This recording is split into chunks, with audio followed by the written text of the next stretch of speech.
আসসালামু আলাইকুম। এই ভিডিওতে আমি আপনাদের সাথে স্প্লিট হাউজহোল্ড নিয়ে কথা বলবো।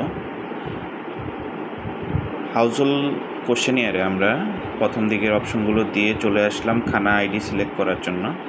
তো এখানে যে 3 নম্বর হাউজহোল্ডটা আছে বেলাল হোসেন নাম, সেই বেলাল হোসেনের হাউজহোল্ডে আর কি আমরা যাচ্ছি। তো সেটা চুজ করে নিলাম। বেলাল হোসেনের বাসায় মানুষ আছে, এখানে মানুষ আছে 1 2 3 4 5 জন।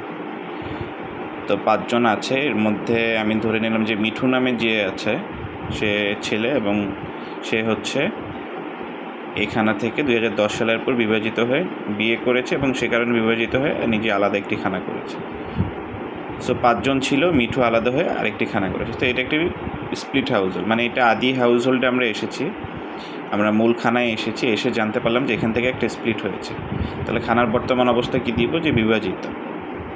তারপর দিব যে বিভাজিত হয়ে থাকলে কয়টা নতুন খানা হয়েছে আর কি। তো মূল খানা যেটা আছে ওটা তো আছেই, আর এখান থেকে যে মিঠুন নামে যে আছে সে বের হয়ে হচ্ছে নতুন একটি খানা করেছে। তাহলে বিভাজিত নতুন খানার সংখ্যা 1 নং খানা কী কারণে বিভাজিত, এই যে বিভাজিত নতুন খানার সংখ্যা যদি আমি 2 দিতাম তাহলে 2টা অ্যাড্রেস চাপে আর কি। 1 নং বিভাজিত খানার ঠিকানা চাপে, 2 নং বিভাজিত খানার ঠিকানা চাপে। সো আপনারা এটা একটু ম্যানুয়ালি ঠিক করে নেবেন যে অত নং হাউজহোল্ড 2বার ভাগ হয়েছে, 1 নং বিভাজিত খানাটা হচ্ছে ওইটা, 2 নং বিভাজিত খানা ওইটা। এভাবে একটু আপনারা খাতার মধ্যে যদি লিখে রাখেন তাহলে আপনাদের সুবিধা হবে পরবর্তীতে। কারণ হচ্ছে এই পরবর্তীতে যখন আমি ওই 1 নং বিভাজিত খানায় যাব তখন আবার সেম তথ্যগুলোই চাবে যে আদি খানা কোনটা ছিল, ওইটা ভাগ হয়ে কয়টা বিভাজিত খানা হয়েছে, ওইটার মধ্যে 1 নম্বর বিভাজিত খানা কোনটা, 2 নম্বর কোনটা। তো ওইখানে 1 নম্বর আর এখানের 1 নম্বর যাতে মিলে আর কি, এটা একটু খেয়াল রাখবেন। তো বিয়ের কারণে বিভাজিত হয়েছে, বিভাজিত 1 নং খানার ঠিকানা আমি দিয়ে দিই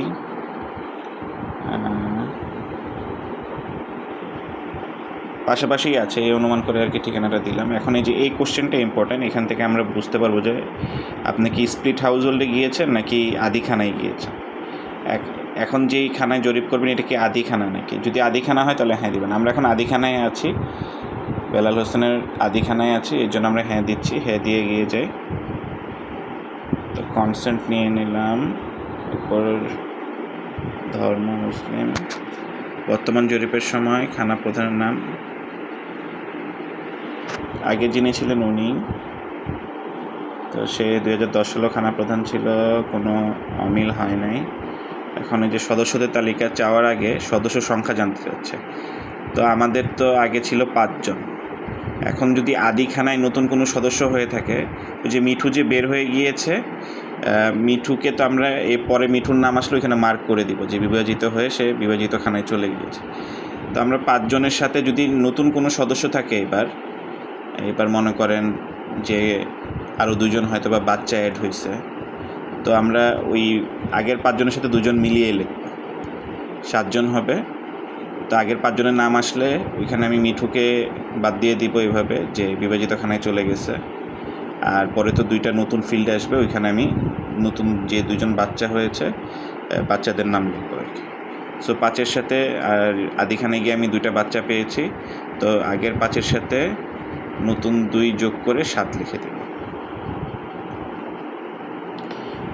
তারপর এখানে বেলাল হোসেনের সম্বন্ধে জানতে চাচ্ছে। আচ্ছা, বেলাল হোসেনের আমি ধরে নিচ্ছি যে আমাদের মিঠুন তো মনে হয় 4 নম্বরে ছিল, তো 4 নম্বর আসতে সময় লাগবে, তো আমি ধরে নিচ্ছি যে বেলাল হোসেনই মিঠুন। এখন বলছে যে মিঠুনের বর্তমান অবস্থা কিন্তু আমরা জানছিলাম যে মিঠুন বিভাজনের কারণে বিভাজিত খানায় চলে গিয়েছে। আমরা যে এটা চুজ করে দিব, তাহলে এরপরে মিঠুনের ব্যাপারে জাস্ট আর 1-2টা তথ্য জানতে যাবে, এরপর আর জানতে চাবে না কিছুই শেষ পর্যন্ত। কোন সালে খানা বিভাজন হয়েছে 2015 দিয়ে দিলাম, মিঠুনের বর্তমান বয়স দিয়ে দিলাম 25, মিঠুন ক্লাস 5 পাস, আর যেখানে গিয়েছে সে পঞ্চগড়ে ছিল, পঞ্চগড়ে গিয়েছে ধরে। আচ্ছা, আমি এখন মর্জিনা সম্বন্ধে কথা বলব, মানে পরবর্তী মেম্বারে চলে গিয়েছে, মিঠুনের ব্যাপারে আর কিছুই চাবে না। তো এই জিনিসটা এইভাবে আর কি আমরা মূল খানায় গিয়ে বাকিরা যেহেতু আছে বাকিদের তথ্য আর কি অ্যাজ ইউজুয়াল নিয়ে নিলাম। এরপর আমরা দেখব যে স্প্লিটে গেলে কিভাবে আমরা পূরণ করব। এখন আমরা যেহেতু আগের থেকে জানি না যে কোন বাসায় স্প্লিট হবে, সো আমাদেরকে এখানে একটু ম্যানুয়ালি কাজ করতে হয়েছে। সেটা হচ্ছে আমি আবার স্প্লিটের জন্য আবার সেই আদিখানার যে সিরিয়াল ছিল 3, ওইটাই চুজ করব, তারপর এগিয়ে যাব। আচ্ছা, তো এটা তো বিভাজিত, আদিখানা থেকে বিভাজিত হয়ে স্প্লিট হাউজহোল্ড যেটা হয়েছে সেটাতে আমরা গেলাম।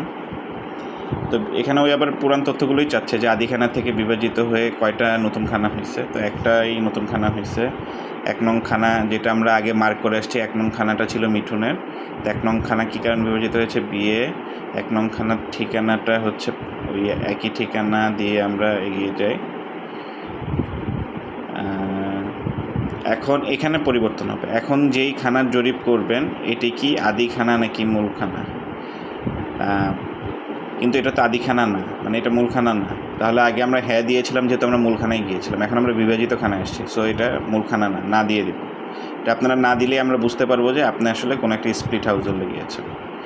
বিভাজিত খানা হয়ে থাকলে এটা কত নং বিভাজিত খানা? এটা 1 নং বিভাজিত খানা। আমরা বলছি মিঠুনেরটা 1 নং ছিল। আপনারা যখন কোনো খানায় গিয়ে শুনবেন যে বিভাজিত হয়েছে, তখন আপনারা এইভাবে রেকর্ড রাখবেন যে 1 নং টাকার, 2 নং টাকার, 3 নং টাকার।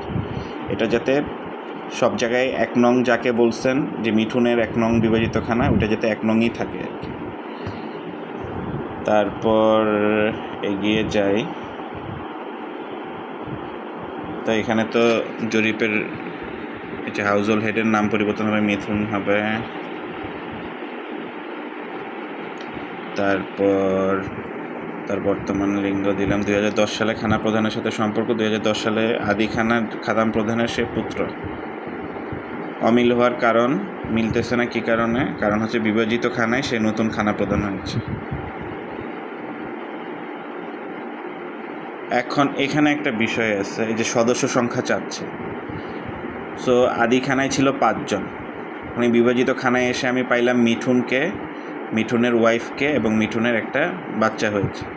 তো বিভাজিত খানায় 3 জন পেলাম, কিন্তু এই 3 জনের মধ্যে মিঠু কিন্তু আগের খানাতে ছিল, আদিখানায় ছিল, মানে ওই 5 জনের হিসাবের মধ্যে মিঠু ছিল। তাহলে এই স্প্লিট খানায় মিঠু বাদে নতুন কয়জন আছে? 2 জন। তাহলে ওই একইভাবে আর কি, আগে 5 জন ছিল, আমি নতুন খানায় গিয়ে পাইলাম হচ্ছে বিভাজিত খানায় 3 জন, কিন্তু 3 জনের মধ্যে 1 জন আবার হচ্ছে ওই 5 জনের মধ্যেই আছে। তাহলে বিভাজিত খানায় একেবারেই নতুন হচ্ছে 2 জন। তাহলে ওই 5-এর সাথে 2 মিলে 7 লিখত। তারপর মূলখানায় যারা ছিল সবগুলো নাম আবার আসবে, কিন্তু আমি ওগুলোকে পরে বাদ দিয়ে দিচ্ছি। কীভাবে দেখেন, এই যে আসছে, আমি এখন বেলাল হোসেনের সম্পর্কে কথা বলবো, কিন্তু বেলাল হোসেন তো আমাদের এখানে নাই, যে মূলখানায় ছিল। সো এই যে নিচে সবার শেষে অপশন আসছে 2টা, যে বিভাজন। একটা তো হচ্ছে বিভাজনের কারণে বিভাজিত খানায় চলে গিয়েছে, যেটা আমরা মিঠুর জন্য চুজ করেছিলাম মূলখানা যখন জরিপ করছিলাম। আর এখানে বেলাল হোসেন এই বিভাজিত খানায় নেই, তাহলে আমি এটা দিব যে বিভাজন এই বিভাজিত খানায় নেই। দিলে বেলাল হোসেন আর কিছুই চাবে না। তো মর্জিনার ক্ষেত্রে একই কথা প্রযোজ্য, যে মর্জিনা এই বিভাজিত খানায় নেই। এরপর যে মিঠুরটা আসলো, মিঠু এই বিভাজিত খানায় তো আছে, মিঠু এই বিভাজিত খানার নতুন হাউজহোল্ড হেড। তো মিঠুর জন্য কি চুজ করবো? মিঠু কিন্তু 2010 সালের জরিপেও ছিল, মূলখানায় ছিল আর কি। তো মিঠুর জন্য 2010 সালের জরিপে ছিল, বর্তমান 2025 সালের জরিপেও আছে, এটা চুজ করে দিব। তো মিঠুর জন্য হচ্ছে বাকি তথ্যগুলো তাহলে চাবে, তাহলে আমরা বাকি তথ্য, মিঠুর সবগুলো তথ্য দিয়ে চলে আসলে ওই যে পরে বৃষ্টি নামে একজনের আসে, সে তো এখানায় নেই, মূলখানায় ছিল, ওইখানেই আছে। তো ওনার জন্য এটা প্রযোজ্য, এই বিভাজিত খানায় নেই। এরপর বন্যাও এই খানায় নেই, তাহলে দিয়ে দেবো এই বিভাজিত খানায় নেই। তারপর নতুন সদস্যের নাম চাচ্ছে, নতুন 2 জন সদস্য আছে, একজন হচ্ছে মিঠুর ওয়াইফ, তাহলে শুধু ওয়াইফটাই লিখি। সে বিয়ে হয়ে খানায় এসেছে, মানে সে মূলখানায় ছিল না, স্প্লিট হাউজহোল্ডে আছে। কিভাবে স্প্লিট হাউজহোল্ডে আসলে? বিয়ে হয়ে খানায় এসেছে, এটা চুজ করলাম। চুজ করে তার বাকি ইনফরমেশনগুলো দিয়ে এগিয়ে যাব। তারপর যে বাচ্চা ছিল তার তথ্য চাচ্ছে নতুন সদস্য, দ্বিতীয় নতুন সদস্য আর কি। সো সেই বাচ্চা, একটা নাম দিয়ে দেব বেবি। সে কীভাবে হয়েছে? সে আসলে 2010 সালের জরিপের পর জন্ম নিয়েছে এই স্প্লিট হাউজহোল্ডে, সেটা দিয়ে দিলাম। দিয়ে তারপর এগিয়ে যাব। এভাবে আমরা স্প্লিট হাউজহোল্ডের মিঠুনের ওয়াইফ এবং মিঠুনের যে বাচ্চা, এই 3 জনের তথ্যই নিলাম। যদি এমন হতো যে আমাদের যে আদিখানা ছিল বেলালের, তো বেলালের খানা থেকে যদি 2টা স্প্লিট হাউস হোল্ড হতো, একটা মিঠু আর একটা হচ্ছে আরেকজন, আরেকটা হয়তো আমরা ধরে নিলাম যে করিম, তাহলে আবার করিমের জন্য আমরা স্প্লিট হাউস হোল্ডটা এইভাবে ফিল আপ করতাম। আমরা আবার শুরুতে যেতাম, গিয়ে যে আদিখানার হাউস হোল্ড আইডি ওইটা চুজ করে ভিতরে এসে বলতাম যে না এটা আদিখানা না, এটা বিভাজিত খানা। তারপর হচ্ছে ভিতরে এসে যাবতীয় তথ্য দিয়ে এগিয়ে যেতাম। ওইখানে আবার সেই আদিখানার সব সদস্যের নাম দেখাতো। ওইখান থেকে জাস্ট করিম দ্বিতীয় বিভাজিত খানায় আছে, সেই উপলক্ষে আমরা করিমের নামটাকে শুধু মার্ক করতাম, আর বাকি সবগুলোকে আমরা হচ্ছে বলে দিতাম যে এই বিভাজিত খানাই নেই, তাহলে তাদের আর কিছুই চেতনা। কিন্তু আমরা এখানে যেহেতু আমাদের একটা হাউস হোল্ড দিয়ে দেখালাম, তাহলে আমাদের হাউস হোল্ডের মোটামুটি স্প্লিটের হিসাবটা এইভাবেই হবে। আর হচ্ছে এই ওই যে খানার সদস্য কয়জন এটা যে চাইছিল, এটা আমি একটু আরেকবার আপনাদের ক্লিয়ার করি। এখানে বলছে যে 5 জন ছিল আদিখানায়, এখন নতুন কতজন আছে। সো এই বিভাজিত খানায় কিন্তু 3 জন, মিঠুর ওয়াইফ এবং মিঠুর সন্তান, কিন্তু এদের মধ্যে মিঠু আবার আদিখানার ওই 5 জনের মধ্যে ছিল। তাহলে এই স্প্লিটে নতুন কয়জন আছে? 2 জন।